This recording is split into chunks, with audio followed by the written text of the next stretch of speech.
of Florida. Thank you. Welcome. Thank you. So I'm going to try to be very calm about this, but if I really had my way, I'd be yelling and screaming because, and not at you yet. Soon enough. But soon. No. Here's what I'm concerned about. We've heard a lot in this committee about the undeniable link between the treatment of women and global peace and security, and also women's prosperity and that link. And I think a lot of us are very, very concerned what's happening to the women of this world by policies of this administration. Slashing international family planning assistance by half, eliminating all assistance to the UN Population Fund, which also combats sex trafficking and child marriage, genital mutilation, leaving the ambassador at large for global women's issues vacant, reinstating and expanding the inhumane global gag rule that forces healthcare providers to cut services for women, and which really causes an increase in maternal deaths and unwanted pregnancies. And I am not talking about funding abortion, all right? That we could have that argument on a separate day. I'm sure you probably know this, but abortion is not contraception. And I just want to give you an example of what's going on in your department. There were reports every year, I believe it is, 200 countries on human rights. Reports are put out. There's a section on women. Last year, for every country, there was a section women. There was a section on rape and domestic violence, and then there was one sexual harassment and discrimination and reproductive rights. The new report has completely eliminated reproductive rights and substituted, it's almost insane.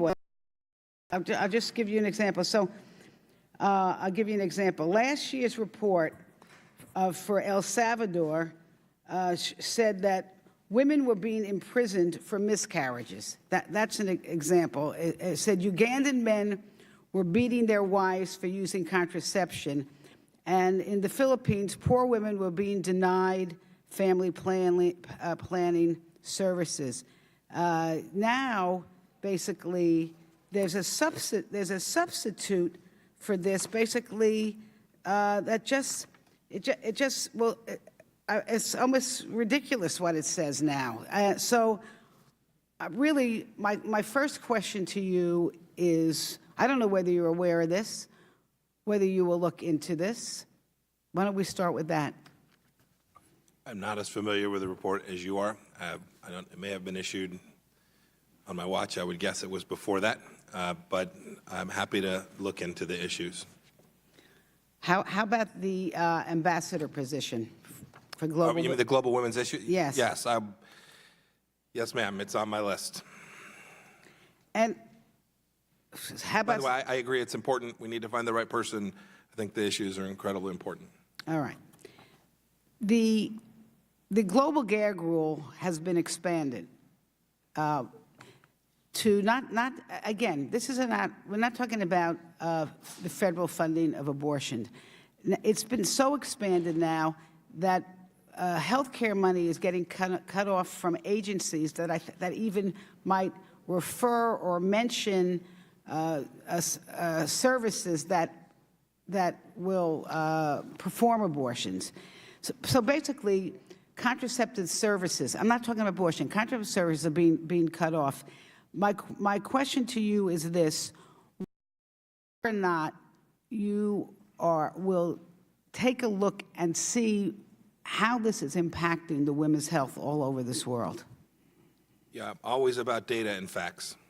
You're about data, okay. Well, here's what I'd like you to be about, please. Please stop with this.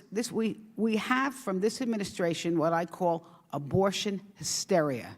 Because of this hysteria, you're cutting off health care to women all over the world. So if I could just ask you to, calm down from this hysteria and really take a look at the health of what's happening to women, and to remember that women's rights are human rights, and it is absolutely tied into the peace and security and prosperity of the world. That's an easy one. I'm fully committed to that. This administration has demonstrated enormous commitment to the health of every woman.